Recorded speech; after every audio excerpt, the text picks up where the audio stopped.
For the record, this party's just getting started. We're at the end of the first quarter for the political conventions, and Hillary Clinton is holding on to a slim 3.5-point lead.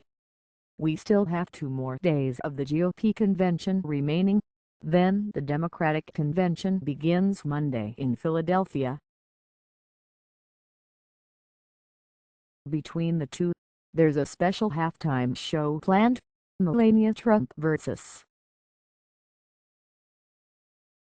Joe Biden in a copied speech lip-sync battle! The number sign never rummed movement's endgame was pretty much just as effective as their early game and middle game, which is to say, not effective at all. Donald Trump claimed the nomination of the Republican Party on Tuesday night, becoming the face of the grand old party for either the 4 months, the next 8 years, or somewhere in between. After the customary rearranging of the alphabetical order of states, it was the delegates from New York who put Trump over the edge, with Donald Trump Jr. announcing the state's delegate totals. "Congratulations, Dad. We love you," he said as Frank Sinatra's New York, New York played over the Quicken Loans Arena loudspeakers. His kids universally love him. If only the unconditional love extended to the full speakers lineup. What's the bare minimum number of times you could mention your presidential nominee in a 12.5-minute prime-time convention speech?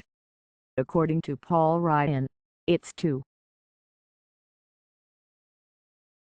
The Speaker of the House had the coveted 9:15 EDT/6:15 PDT time slot, though he wasn't designated as the night's keynote speaker, and gave a speech that barely hinted at the disagreements he has with the party's nominee. For example, Ryan is pro-TPP and pro-immigration reform.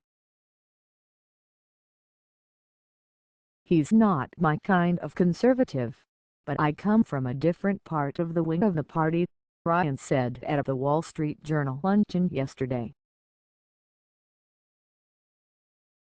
The 3 biggest names on the agenda last night: Ryan, Republican National Chairman Reince, Priebus, and Senate Majority Leader Mitch McConnell, all felt more comfortable making the case against Hillary Clinton than for Donald Trump. Ideally, conventions are a time when each party puts forward their case to the American public. Instead, it sounded to the for-the-record round-table discussion as if speakers were trying to shore up support within the party.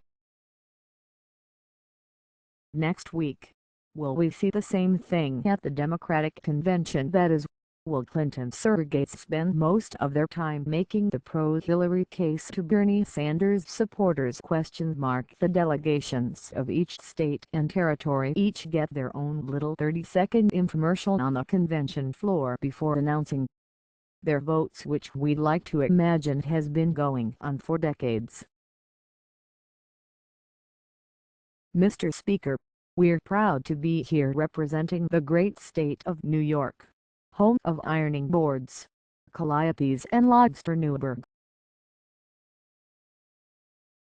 Our favorite moments from yesterday: SNL's Michael Che and Colin Jost asked passersby in Cleveland to identify VP nominee Mike Pence, governor of the state next door to Ohio, out of a lineup of white men with white hair.